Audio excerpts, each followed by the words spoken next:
In a quiet corner of southern Italy, beneath the heavy clouds of a world at war, stood a field hospital where pain and hope walked side by side. The air smelled of medicine, damp earth, and memories no one dared to forget. It was there, among rows of worn-out beds and flickering lanterns, that Lieutenant Inés Ramírez, born in Seville, Spain, and serving as a volunteer nurse for the International Red Cross, was called in for the most difficult mission of her life. The war was drawing to a close, but for many, the real battles were just beginning, inside their minds, their hearts, and the broken bodies left behind. One of them was Captain Gabriel Torres, a respected veteran, injured in an ambush deep in the Yugoslav mountains. Now lying silent, unresponsive, caught between two worlds, his story hanging by a thread. This isn't just another tale of uniforms and medals. It's a story of resilience, of how one woman refused to give up on a fallen soldier, and how sometimes the strongest battles are fought not with weapons, but with patience, compassion, and unshakable will. You're about to witness something powerful, not because it's filled with action, but because it's filled with truth, a truth that echoes through time, through every heartbeat in that hospital tent, through every whispered promise to bring someone back from the edge. Welcome to the channel.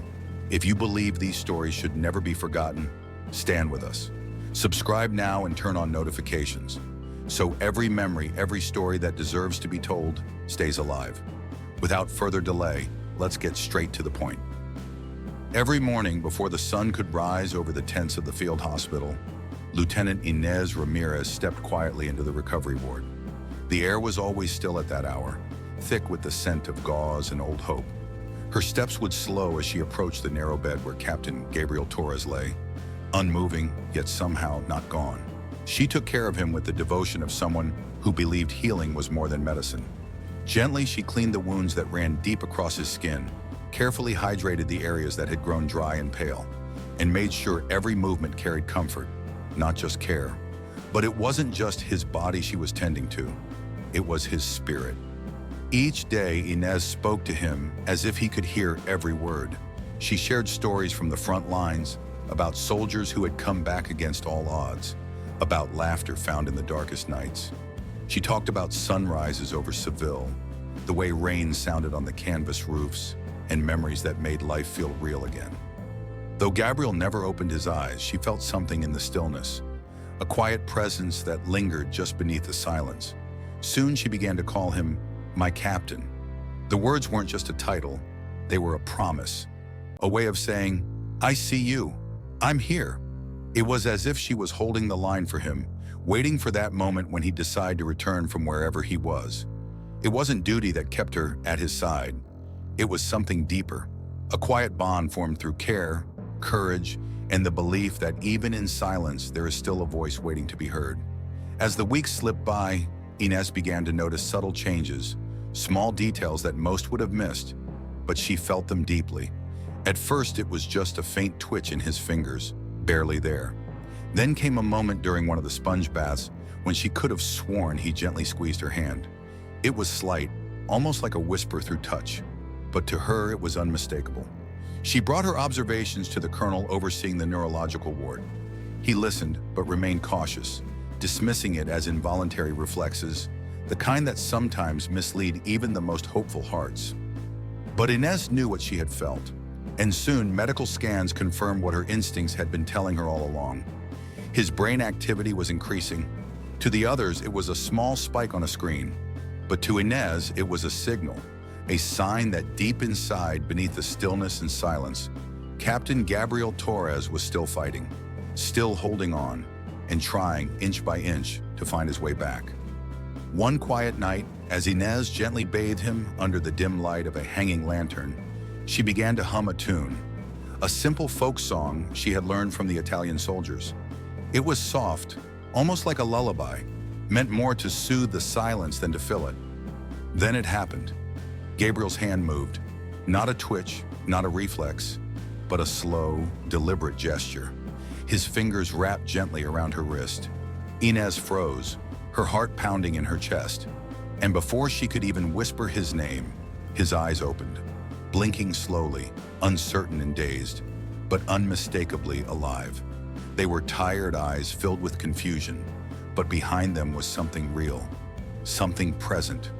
And then from lips dry and trembling came a single word, barely audible, but clear enough to shake her to the core. Teniente! His voice was rough, like someone who had just walked through a storm no one could see. But in that one word, everything changed. As Gabriel slowly regained control of his movements and began to speak again, scattered memories started to surface.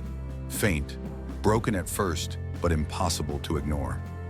Flashes of that day came rushing back in fragments, a blinding light, muffled screams, the sharp crack of gunfire echoing through the mountains. But it wasn't just the chaos of an ambush that haunted him. There was something else, a feeling he couldn't shake, a heavy weight in his chest, telling him it hadn't been a random strike. As he pieced together the moments leading up to the attack, a troubling thought took shape, and Inés, listening closely to every word, began to sense it too. This wasn't just a mission gone wrong. Something deeper had happened in those mountains, something no report had mentioned, and perhaps someone from within his own unit had led him into that trap. Together, Inés and Gabriel began a quiet investigation, slipping into the command archives during the late hours, when the hospital was still and the halls empty. Page by page, report by report, they searched, not just for answers, but for justice. And then they found it. Buried within confidential dispatches and restricted files, the truth emerged like a wound reopened. The ambush hadn't been a mistake.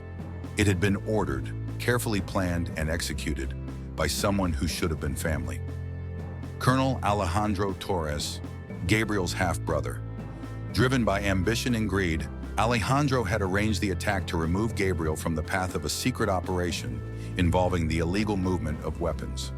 With the war and chaos, it was the perfect cover for a betrayal that went unnoticed until now. The evidence was undeniable. The report was filed, and soon Alejandro was arrested under heavy guard, his role exposed for all to see. For Gabriel, it wasn't just about justice, it was about truth. And for the first time since the mountains, he could finally breathe freely, his honor restored, and his name no longer weighed down by silence. With the war finally over, Gabriel was transferred to a recovery center on the quiet outskirts of Valencia, Spain. The guns had fallen silent, but the weight of what had been lived still lingered in every corner of his soul. Inés chose to go with him, no longer as a nurse under duty, but as someone who had become part of his journey.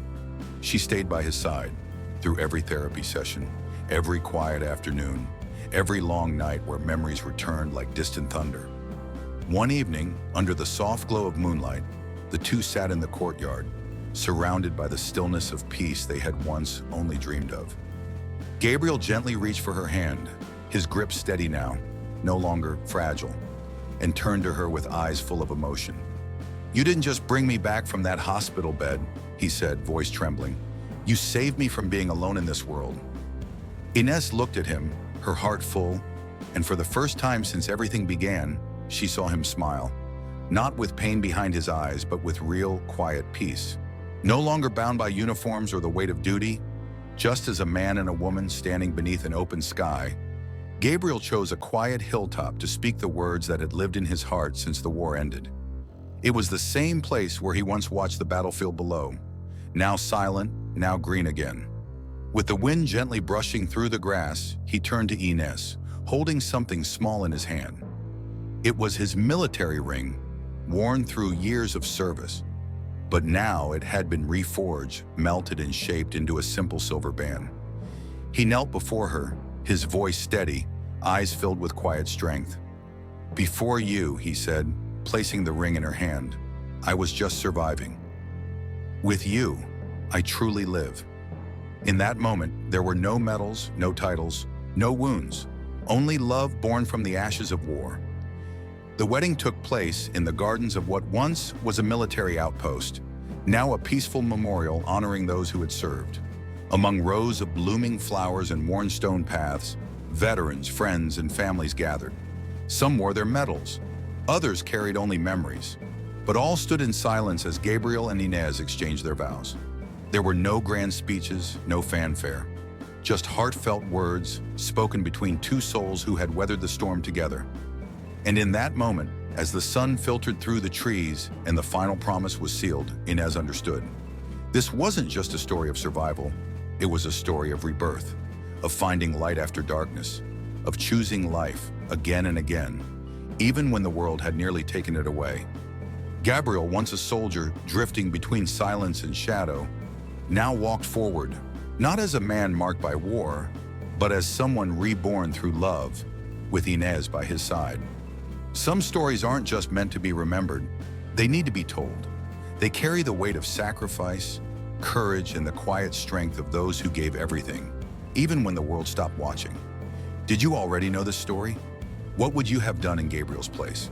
What other stories of soldiers and veterans deserve to be heard? Let us know in the comments below. We read every word.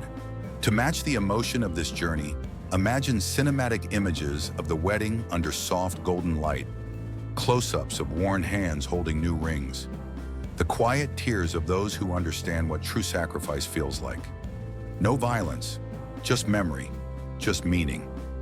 If this story moved you, don't let it be forgotten. Leave a like, share your thoughts, and subscribe to the channel. Turn on notifications so that every untold story finds a voice. We'll be here, keeping their memories alive, one story at a time. Until then, stay with us. The next chapter is on its way.